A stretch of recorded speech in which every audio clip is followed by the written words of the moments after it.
And although you kind of know that this might happen, you don't really think about it very much. Not least of all because the monarchy is about continuity. But I think for my brother, this is something he's been waiting for. For decades stretching back through royal history, Queen Elizabeth's private Sapphire collection has been wrapped in silence and secrecy, almost like a locked treasure chest no outsider was meant to open. These jewels were spoken about in whispers across royal circles, but rarely ever shown in full light, making them feel almost untouchable and deeply mysterious. But now explosive reports are stirring up serious tension, claiming Princess Anne has stepped directly into palace affairs and demanded that Camilla's daughter return certain pieces allegedly tied to the late Queen's hidden Sapphire legacy. What could possibly push Anne to take such a bold and direct stance inside the royal walls? And what chain of events triggered this alleged confrontation that now has royal watchers completely locked in speculation? Sources hint at growing cracks within palace dynamics, suggesting this is not just about jewelry, but something far more emotional involving loyalty, history, and control over royal heritage. And the question being thrown around everywhere is simple but intense. Would Camilla's daughter really be bold enough to hold on to Queen Elizabeth's jewels? If Anne had not stepped in, would those pieces have quietly stayed outside official royal reach? That single question alone is fueling non-stop debate online and among royal commentators, pulling the story deeper into controversy with every passing rumour drop. Across the broader royal landscape, the monarchy has always tried to maintain an image of absolute calm, tradition, and unity that feels almost perfectly staged for the public eye. Every appearance, every ceremony, every crown moment is carefully controlled to project stability and continuity that looks flawless from the outside. But behind that polished image, royal watchers believe there is another reality unfolding, one filled with quiet pressure, unspoken rivalries, and long-standing struggles over influence and legacy. In that hidden layer of royal life, nothing is ever just simple or decorative. Even the smallest object can carry meaning far beyond its appearance, turning into a symbol of identity, authority, and generational memory. And when those symbols involve royal jewels passed through decades, emotions and tensions can quietly build behind closed doors. Now a fresh wave of claims has emerged, pushing this narrative into even more dramatic territory. Reports and palace whispers suggest a developing dispute involving Queen Elizabeth II's Sapphire collection, a set of jewels widely believed to carry both immense financial value and deep emotional history tied directly to the late monarch herself. These sapphires are described not just as accessories, but as pieces of living royal history. According to unconfirmed insider chatter, Princess Anne is said to be increasingly concerned about the handling of these items, especially in relation to Queen Camilla's daughter,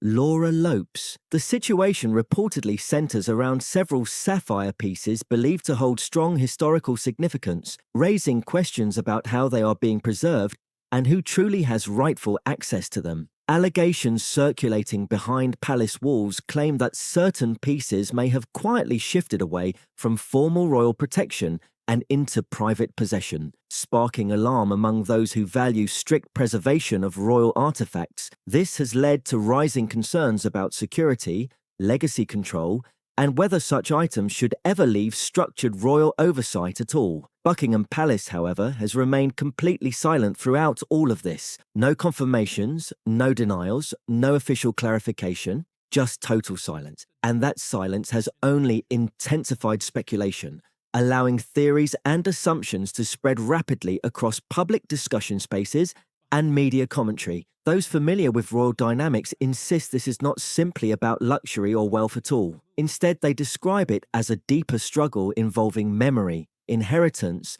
and responsibility tied to safeguarding monarchy history itself. It is framed as a battle over who gets to preserve the emotional identity of the crown and how that identity should be passed forward. At the centre of this unfolding narrative stands Princess Anne, often described as one of the most disciplined and duty-focused members of the royal family. Known for her no-nonsense attitude and lifelong commitment to royal service, she is portrayed in these reports as someone deeply protective of her mother's legacy and unwilling to allow any compromise when it comes to royal heritage. Whether these claims are proven or not, the discussion alone has ignited massive curiosity and debate, pulling attention back to the hidden layers of royal life that are rarely visible to the public eye. What makes these sapphires so important that they have become the center of such intense discussion? And how did a collection of jewels turn into a symbol of conflict and control? To understand this, the story must go back into the deep history behind Queen Elizabeth's sapphire legacy. The Queen's Sapphire collection was never just about beauty or royal fashion statements. It represented key emotional milestones in her life, almost like silent markers of her journey through duty, sacrifice, and leadership. These jewels carried meaning far beyond decoration, acting as emotional anchors tied to her personal and public identity. The origin of the Sapphire Suite dates back to 1947, a year filled with transformation and anticipation for the young Princess Elizabeth. On her wedding day, King George VI gifted her a stunning sapphire set that included a necklace, earrings, and a brooch, each piece carrying emotional weight far beyond its physical brilliance. This was not just jewelry. It was a father's emotional farewell gift as his daughter stepped into a life of royal responsibility. As time passed, Queen Elizabeth continued to build upon this sapphire collection in her own intentional and meaningful way. One of the most iconic additions was the Belgian sapphire tiara, a piece she personally acquired and helped redesign to reflect her own taste and sense of duty. This wasn't just inheritance, it was active creation of legacy. Every time she wore these sapphires in public, they became more than ornaments. They transformed into symbols of strength, continuity, and stability during periods of global uncertainty. These jewels silently represented leadership that endured through decades of change and pressure. Over the years, the Sapphire collection became closely associated with her identity as monarch, appearing in state visits, official portraits, and historic diplomatic events that shaped modern royal history. One of the most powerful moments came during her Sapphire Jubilee in 2017, marking 65 years on the throne, where she wore the full set in an official portrait that radiated symbolism and authority. That image captured more than royal elegance. It captured endurance, sacrifice, and decades of service condensed into a single visual moment. The sapphires in that portrait were not just decorative elements. They were emotional symbols of an entire reign that defined an era. To many observers, these jewels represent far more than royal accessories. They reflect a lifetime of discipline, resilience, and unwavering duty that continues to shape public memory and historical interpretation of her reign. After Queen Elizabeth's passing in 2022, everything shifted across the monarchy in ways both visible and unseen. The world mourned the end of an era, but inside royal residences, a quieter transformation began immediately as questions of succession, symbolism, and inheritance moved into focus. During this sensitive transition period, Queen Camilla reportedly began appearing in public wearing sapphire pieces closely associated with Queen Elizabeth's collection. One of the most discussed moments was her appearance at a state banquet wearing the Belgian sapphire tiara, which quickly drew widespread attention and intense public discussion. Soon after, she was again seen wearing the same tiara at another major royal event, further fueling commentary and debate about symbolism, tradition, and the evolving image of the monarchy under a new reign. What was once described as a simple gesture of royal respect quickly turned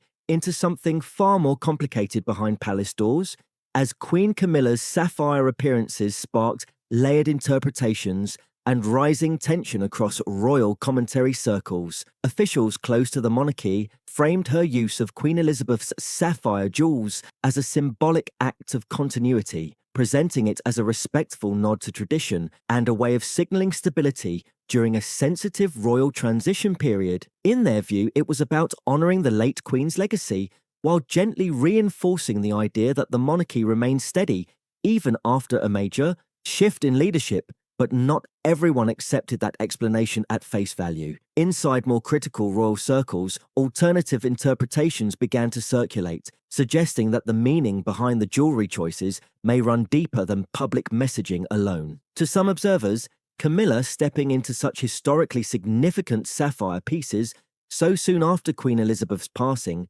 appeared highly symbolic, almost as if she was visually aligning herself with the late Queen's established royal identity. The timing of these appearances intensified those interpretations, making every detail feel loaded with hidden meaning and emotional weight. The symbolism became even more pronounced when the sapphire tiara was paired with other historically important diamond pieces long associated with royal authority, prestige, and long-standing tradition. This combination led some royal watchers to believe the styling was not accidental, but carefully curated to project a strong visual message. As speculation grew, certain insiders reportedly believed that the overall presentation was not just about fashion or ceremonial tradition. Instead, it was seen as a calculated visual repositioning within the monarchy's evolving identity, where symbolism plays a powerful role in shaping public perception. According to this perspective,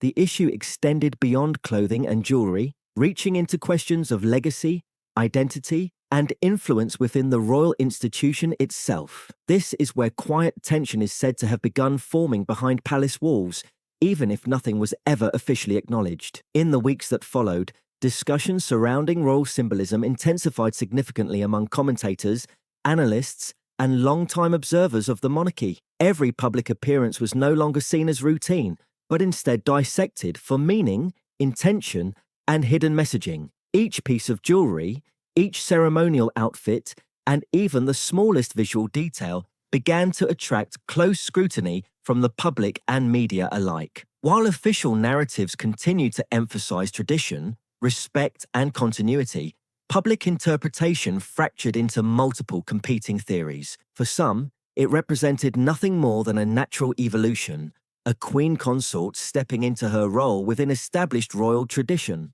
But for others, it suggested something more complex unfolding beneath the surface, involving shifts in influence, identity, and symbolic authority within the modern monarchy. And that raises a deeper question that began circulating widely. How did these sapphire jewels become connected to individuals outside the direct royal working structure? Who exactly is involved in this controversial narrative? And what is the real relationship between those names being mentioned in connection with the jewels? This is where attention shifts toward Laura Lopes, a figure often mentioned but rarely fully understood in royal discussions. Laura Lopes is widely known as Queen Camilla's daughter from her first marriage to Andrew Parker Bowles. But beyond that connection, she maintains a relatively low public profile. Unlike senior royals who regularly appear at state events and official ceremonies, Laura has deliberately chosen a quieter, more independent path away from royal duty. She works professionally in the art world as an art curator,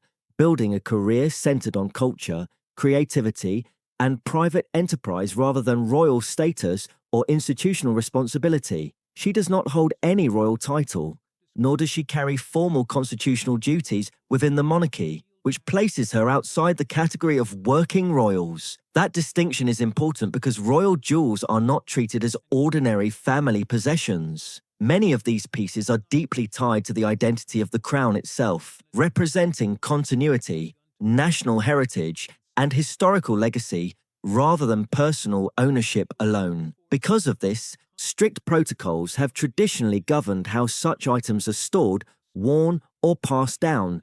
They are typically managed within controlled royal systems rather than distributed casually, even among extended family members. This is what has made recent speculation around sapphire pieces particularly sensitive. According to circulating reports, concerns were raised that certain items linked to Queen Elizabeth II's private collection may have appeared within more informal family settings, with Laura Lopes occasionally mentioned in connection to those whispers. However, it is essential to note that Queen Elizabeth II's will remains sealed, and the full details of her personal jewellery distribution will not be made public for many years. That lack of transparency naturally fuels speculation, allowing rumours to grow in the absence of confirmed facts. Queen Elizabeth II was known to possess one of the most extensive royal jewellery collections in modern history. Her collection included hundreds of pieces, tiaras, necklaces, brooches, earrings, rings, and bracelets,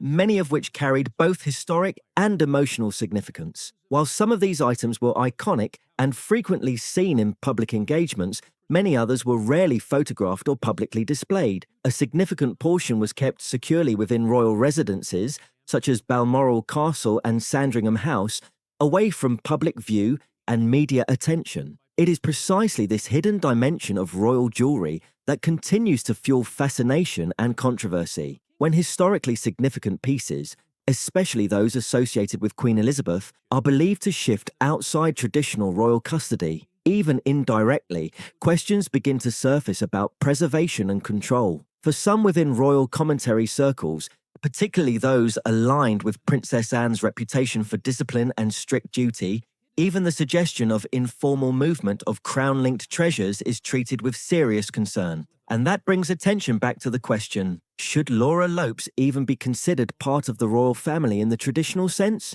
The answer is more nuanced than it appears. Unlike senior royals who appear regularly at official ceremonies, Laura Lopes maintains a deliberately private lifestyle. She avoids consistent media exposure and does not take part in ongoing royal duties or institutional responsibilities. One of the few times she has appeared in royal settings is during family gatherings such as Christmas celebrations at Sandringham. These moments often draw attention precisely because they are rare, highlighting her distance from the public-facing royal structure. Her position reflects the long and complicated history between her family and the monarchy. The past surrounding King Charles III and Queen Camilla, especially during the period of Charles and Diana's marriage breakdown, created lasting emotional and public tension that shaped perceptions for years. Because of that history, Camilla's children were never fully integrated into the royal working institution in the same way as direct heirs. Instead, they have largely remained on the periphery, maintaining independence while occasionally appearing in family settings. Over time, Laura Lopes has chosen to strengthen that independence even further. She has focused on raising her family, building her professional life, and maintaining distance from formal royal responsibilities. Even when she attends royal events, she is typically not positioned as a central figure. Her presence is low profile, carefully managed, and kept away from media emphasis as much as possible. Still, her occasional participation in private royal gatherings suggests that relationships within the broader family structure have gradually softened over time. These appearances indicate acknowledgement and inclusion, but not full institutional integration. In many ways, Laura represents the delicate balance between public duty and private life that exists within extended royal networks. This brings the narrative toward one of the most influential figures in the entire discussion, Princess Anne, whose role in this reported tension has drawn significant attention. To understand why her name carries so much weight in this context, it is important to recognize her long-standing reputation within the royal family. Princess Anne is widely known for her discipline, consistency, and unwavering commitment to duty. Unlike many public-facing royals associated with image and media presence, Anne has built her identity on service, responsibility, and practical engagement. She is often described as one of the hardest-working members of the royal household, frequently undertaking official duties with minimal publicity or attention. Her approach is direct, grounded, and deeply rooted in a strong sense of obligation. Beyond her public role, Anne shared a particularly close bond with Queen Elizabeth II. Their relationship was marked not just by duty, but by personal understanding and emotional connection that developed over decades. It is widely reported that Anne remained closely present during the Queen's final moments, a role she has described as a profound and deeply meaningful responsibility. Since the passing of Queen Elizabeth, Anne's sense of duty has reportedly intensified even further. She has increasingly been viewed as a guardian of her mother's legacy, focused on preserving dignity, memory, and historical integrity. This perspective extends strongly into how she views royal heirlooms and symbolic objects. For Anne, these are not merely decorative items, but living links to history, carrying emotional weight and generational meaning. That is why reports suggesting movement or informal handling of sapphire jewels tied to Queen Elizabeth's legacy are said to have caused concern within certain circles. According to Palace Whispers, Anne reportedly expressed strong disapproval regarding how such items should be treated, emphasizing that anything tied so closely to the Queen's identity should remain within official royal oversight rather than drifting into informal possession or private circulation. And anyone familiar with her character understands that when Princess Anne takes a position, it is usually rooted in principle, duty, and a strict sense of responsibility that leaves little room for ambiguity. When questions involve principle, tradition, or the protection of her mother's legacy, Princess Anne is not known for backing down easily. That reputation is one reason her name has become closely linked to the growing discussion surrounding Queen Elizabeth's alleged hidden sapphire collection. Did the late Queen own far more jewellery than the public ever knew about? And could some of those pieces have remained hidden from view for decades? Queen Elizabeth's secret sapphire mystery. One of the most fascinating aspects of this royal story is the growing speculation surrounding Queen Elizabeth's so-called hidden sapphire collection. The idea captures attention because many people assume royal jewels are carefully documented, publicly known, and constantly monitored. Yet Queen Elizabeth's personal jewellery collection existed largely behind closed palace doors, unlike the crown jewels, which belong to the nation and appear during major ceremonies. Her private collection was built over many decades through gifts, inheritances, treasured keepsakes, and pieces connected to important moments in her life. Royal historians have suggested that the Queen owned hundreds of jewellery pieces during her reign, although only a small portion became familiar to the public. Certain brooches, necklaces, and tiaras appeared at state banquets, diplomatic receptions, and royal celebrations, while many other items were rarely seen outside royal residences. Some pieces reportedly appeared only on select occasions,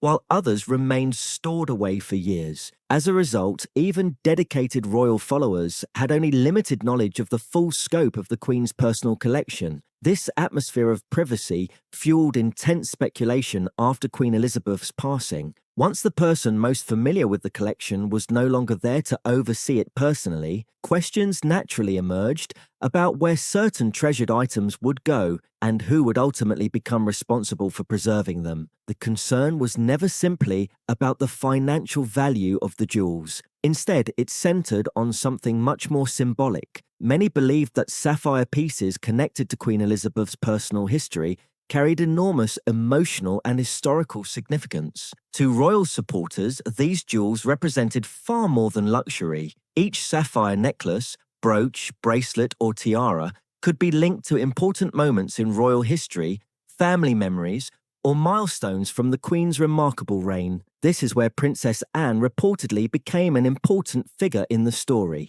Known for her loyalty, discipline, and close relationship with her mother, Anne is believed to have extensive knowledge of royal traditions and family heirlooms. Some observers believe she would immediately notice if historically important pieces were no longer appearing within traditional royal circulation. According to palace rumours, that awareness may have contributed to concerns behind the scenes. If sapphire pieces strongly associated with Queen Elizabeth were no longer appearing where expected, Anne may have felt a responsibility to ask questions and ensure her mother's legacy remained protected. The battle for royal legacy, the bigger issue, extends far beyond a collection of sapphires. At the heart of this discussion lies a broader debate about legacy, identity, tradition, and the future of the monarchy after Queen Elizabeth II. For more than 70 years, Queen Elizabeth represented stability, continuity, and duty. Through changing governments, family controversies, and shifting public attitudes, she remained the enduring face of the crown. Over time, even the jewels she wore became connected to that image. The sapphires, tiaras, brooches, and necklaces were no longer viewed as simple accessories. They became symbols associated with an era of royal history. Because of that symbolism, questions about who preserves these items carry greater meaning than ordinary inheritance discussions. Many within royal circles believe that protecting such heirlooms also helps protect the memory of the reign itself. That is why reports of disagreements involving sapphire pieces have generated such strong reactions. Princess Anne is said to feel particularly strongly about preserving her mother's legacy and ensuring important heirlooms remain connected to the monarchy's central line. Supporters of that view argue that historically significant royal jewels should continue passing through future senior royals rather than gradually moving beyond the core institution. Some royal commentators have pointed to Catherine, Princess of Wales, and Princess Charlotte as potential future custodians of important royal heirlooms. There is growing belief among some observers that major royal treasures could eventually pass to future generations within the direct line of succession, helping preserve their historical and symbolic significance. Traditionalists see this approach as protecting continuity and reinforcing the connection between the monarchy and the symbols that have long represented it. Others, however, view inheritance matters as more flexible and less strictly defined. Whatever the reality may be, the reported controversy has highlighted deeper conversations about royal heritage and stewardship. Although some reports suggest disputed pieces may have returned to formal royal oversight, speculation continues regarding the relationships involved. Tensions between Princess Anne and figures associated with Queen Camilla's wider circle have been widely discussed by commentators, though many details remain unverified. Those familiar with Anne's public reputation often describe her as someone willing to defend what she believes is right, even when doing so may create personal friction. From that perspective, the issue is not truly about expensive jewels. It is about loyalty, responsibility, inheritance, and the preservation of royal history. To supporters of Anne's position, safeguarding these symbols means safeguarding an important part of Queen Elizabeth's legacy itself. So what do you think about Laura Lopes' place within the extended royal family? Should she hold any official royal title, or should her role remain entirely separate from the institution? Let us know your thoughts in the comments below. And if you enjoyed this discussion, don't forget to like, comment, and subscribe for more royal news, updates, and fascinating stories.